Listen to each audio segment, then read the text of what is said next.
કરજો દયા હે ગાયત્રી આજે સમ્રાટનો મારી દીકરીએ એવી રીતે બધા માટે એટલો આનંદ કરાયો છે કે આજે મારું હૃદય એવું ફૂલે છે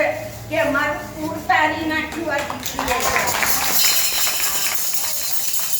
જે બાદશાહ તક મારા બાપા શિવભક્ત હતા ગમે તારે ચંપલ પહેર્યા વગર જતા હતા એ કુંડની દીકરી અમને કોઈએ કશું ના કરી પણ આ દીકરીએ અમારું પૂર તાર્યું છે એટલે હું તો મારા કુટુંબમાં એ બધે એક જ વાત છે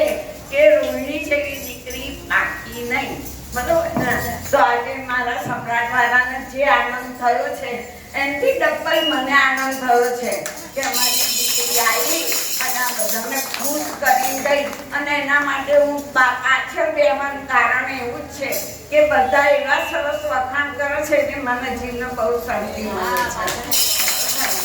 અને એમાં આ ગોપાલ મંડળ રાધે મંડળ એ બધા બહુ સરસ રીતે એમનું સ્વમાન કર્યું છે એટલે એમને એવો ઉત્સાહ જાગ્યો છે કે અંદરથી એમને એવું હું હજુ શું કહું એમ થાય છે અને ભજનમાં આપણે પુનિત મહારાજ અને મુકેશ મહારાજના કે પુનિત મહારાજના ભજન આપણ બધાને બહુ પ્રિય હોય છે એટલે મને આનંદ થાય છે હું એનો આભાર જાણું છું અને દરેક